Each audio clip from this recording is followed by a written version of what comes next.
प्रयागराज, इलाहाबाद, दिल्ली और देश के तमाम शहरों में खासकर आईएएस पीसीएस की तैयारी करने वाले स्टूडेंट्स हर सब्जेक्ट की एक अच्छी जानकारी तो रखते ही हैं।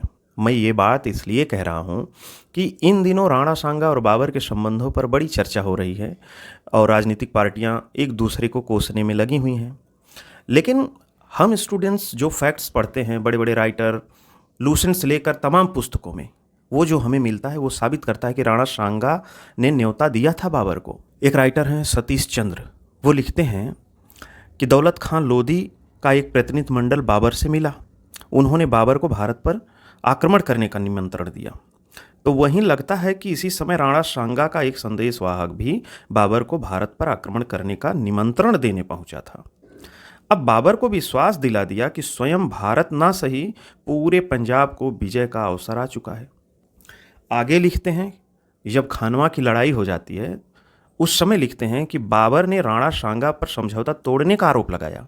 वह कहता है कि उसे सांगा ने भारत बुलाया था और इब्राहिम लोदी के खिलाफ साथ देने का वादा किया, पर जब वह कौन बाबर दिल्ली और आगरा जीतना चाहता था तो राणा सांगा ने कोई कोशिश नहीं की।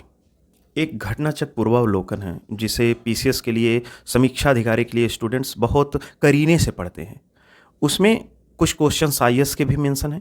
आईएएस 2003 में क्वेश्चन पूछा, उसके एक्सप्लेनेशन में पूर्वावलोकन लिखता है कि बाबर के लिए यह स्वर्णिम अवसर था क्योंकि उसे मेवाड़ के राजा राणा सांगा का भी निमंत्रण प्राप्त हो चुका था। अतः बाबर को यह विश्वास हो गया कि भारत विजय का अवसर आ गया है।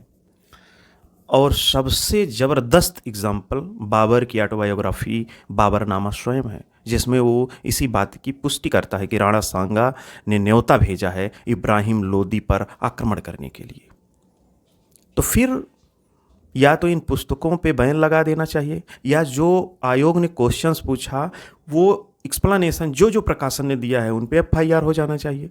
या फिर समझदारी इस बात की है कि मिडिल भारत जो मिडवल हिस्ट्री है वहाँ पर कोई हिंदू मुस्लिम नहीं हुआ करता था।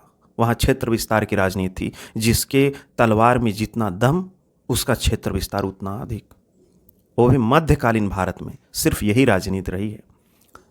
तमाम मुस्लिम राजा मुस्लिम से लड़े हैं और तमाम हिंदू राजा हिंदू से लड़े हैं अपने क्षेत्र विस्तार के लिए।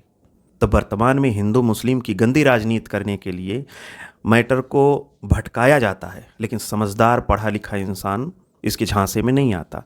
मुझे यकीन है कि आपको भी ये पता लगा होगा कि चीज़ें कितनी सरल हैं पर उसे उलझाया जाता है। धन्यवाद।